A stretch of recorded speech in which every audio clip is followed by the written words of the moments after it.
Paul nous exhorte à nous supporter l'un l'autre dans l'amour, Éphésiens 4:2. C'est-à-dire agir avec affection, tolérant à l'égard des uns et des autres. Personne ne peut se vanter d'être parfait. Nous avons tous nos propres fautes. Ainsi, nous devons oublier tout ce qui est désagréable chez les autres.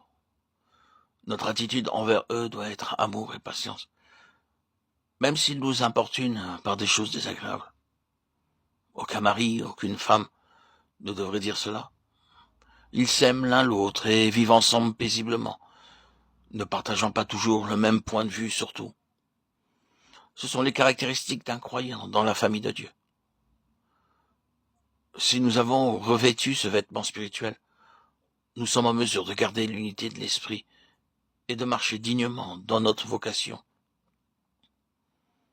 S'il s'agit de l'unité de l'homme, seule Babylone peut être construite et non pas Jérusalem.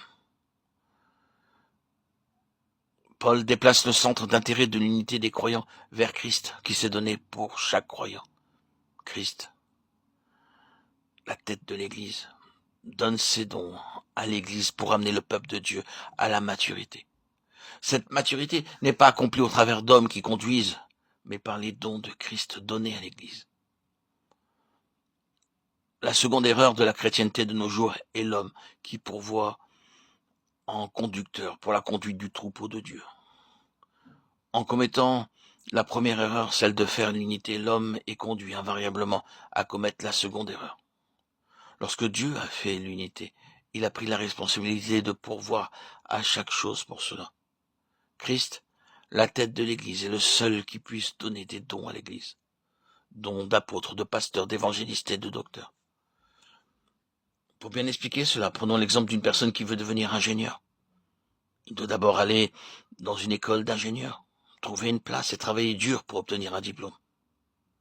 Il devient ingénieur, mais lorsqu'une personne veut être un prophète de Dieu, elle ne peut pas agir ainsi.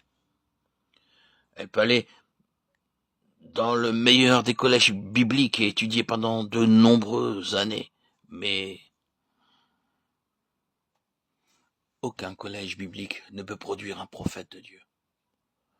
L'homme ne peut pas produire un conducteur spirituel. L'homme ne peut pas produire les dons de Christ. La plupart des gens qui sortent des collèges bibliques ne sont pas des bergers, mais des mercenaires.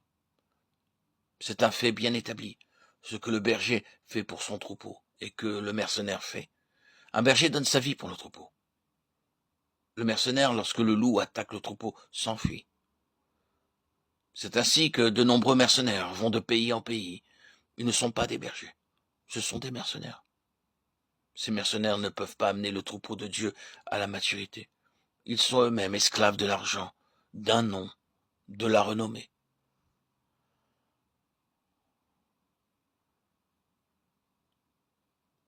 La maturité est introduite lorsque l'Église de Dieu est à genoux et crie à Dieu pour qu'il donne à son Église les dons.